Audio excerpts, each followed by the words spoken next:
Dan saya selalu bercita-cita pengen jadi hafiz Al-Quran. Harus ada cita-cita dari kita harus jadi hafiz.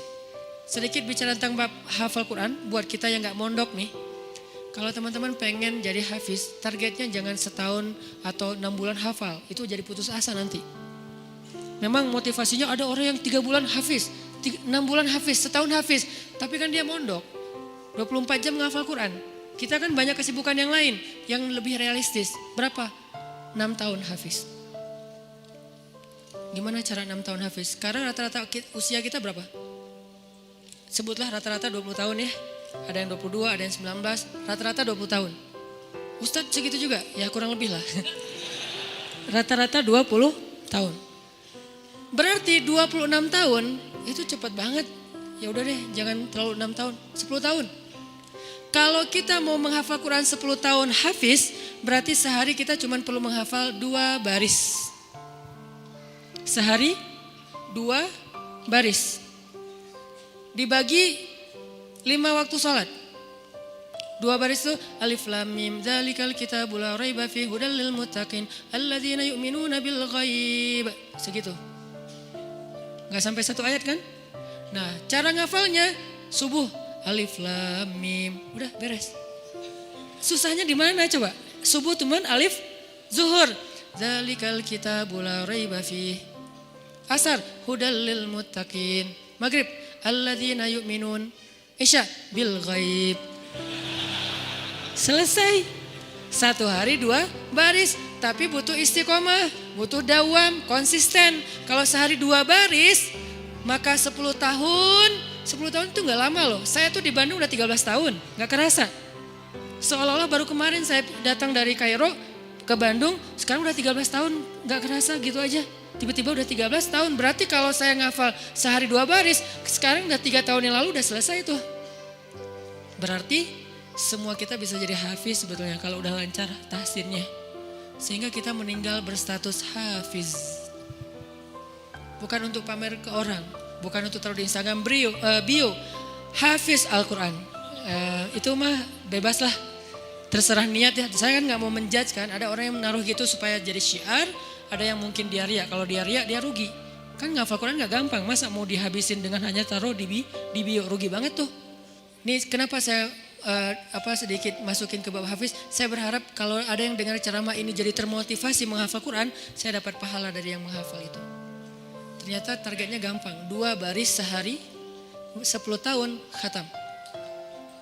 2 baris itu gampang banget. Alif, alhamdulillah. Zuhur, Rabbil Alamin. Asar, Ar-Rahman. Maghrib, Ar-Rahim. Segitu doang ngafalnya, gampang banget. Kul, Zuhur, ya. Asar, ayyuhal. Gitu doang kan, saking gampangnya. Kapan itu khatamnya Ustadz? Gak tahu pas sakaratul maut kali. Saking pendek-pendeknya. Nah maksud saya, target sebelum meninggal hafiz. Tapi kan kita gak tahu usia kita Ustadz. Memang kita gak tahu, ini mah target semampu kita. Kalau meninggal sebelum 10 tahun, yang penting kita udah punya niat. Siapa yang berniat baik dan tidak tercapai, maka dia dapat pahala kebaikan yang utuh. Siapa yang tercapai, dia dapat pahala 10 kali lipat. Kalau kita meninggalnya usia 40 tahun, usia 50 tahun, udah hafiz. Tahu gak kedudukan hafiz di akhirat nanti kayak gimana? Itu keren banget. Harus cemburu kita sama orang yang hafiz tuh. 1, dijamin surga, kalau dia ikhlas, dijamin surga. Kita tuh bukan golongan sahabat. Saya kemarin pas datang ke kuburan Uhud ya, namanya Jannatul Uhud, surga Uhud. Kenapa? Karena di situ dimakamin 10.000 ahli surga. Pas saya datang ke kuburan Uhud, saya ngerasa duduk aja lama di situ ya, mikir beruntung banget ya mereka. Semua dijamin surga. Duduk di kuburan Uhud itu nggak ada serem-seremnya. Benar-benar namanya surga Uhud. Karena kayak kita duduk di atas taman surga.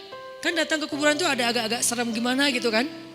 Ini gak ada seremnya sama sekali, nyaman. Merpatinya banyak hingga di atas kuburan-kuburan itu. Dan di atas kuburan itu kita bisa tahu beberapa. Ini kuburan Sayyidah Aisyah, ini kuburannya Ibrahim anak Rasulullah, ini kuburannya Imam Malik, ini kuburannya misalnya Fatimah, ini kuburannya Ummu Kulsum, putri-putri Rasulullah. Duduk aja di atas kuburan para sahabat. Beruntung banget ya mereka dijamin surga. Kita nggak dapat kesempatan itu karena nggak sezaman dengan Nabi. Tapi kita punya kesempatan lain. Gimana? Hafiz Al-Quran, dijamin surganya. Dengan syarat ikhlas dan tidak berbuat dosa besar. Dijamin surga. 1. Kedua, bisa bawa 10 orang selain mantan ke surga. Kasihan juga ya mantan ini ya. Makanya jangan jadi mantan. 10 orang. Siapa aja? Ayah, ibu, udah pasti tuh. Makanya saya pengen menghafal Quran biar kalau saya khatam, saya ngerasa di dunia tuh belum sempat berbakti sama ibu dan ayah saya. Keburu meninggal pas tsunami. Nanti saya pengen berbaktinya di akhirat. Berbakti di akhirat, hafal Quran. Sehingga nanti di akhirat saya berharap berhusnuzon ke Allah, bukan sok pede ya. Kayak Ustaz udah paling pasti masuk surga aja. Bukan, husnuzon ke Allah. Nggak boleh sok pede. Kalau sok pede namanya mentazkiyah diri sendiri. La tuzakku anfusakum. Berhusnuzon ke Allah, Allah maha menepati janji, saya bisa bawa mak, yuk ikut abang, kemana bang? Surga. Kan enak ya, bapak yuk ikut abang kemana? Surga. Kakak saya meninggal juga di tsunami, itu buat saya ibu kedua saya setelah ibu saya karena dia paling banyak berkorban. Kak Yus yuk ke surga, kemana? Ayo ikut abang, kemana bang? Surga. Itu tuh kayak goals akhirat goals lah. Kalau kita punya life goals, ini adalah akhirat goals. Buat siapa lagi? Istri. Buat siapa lagi? Anak. Kalau semuanya hafizoh, ya berarti lebih banyak lagi yang bisa kita bawa. Itu tuh keren banget.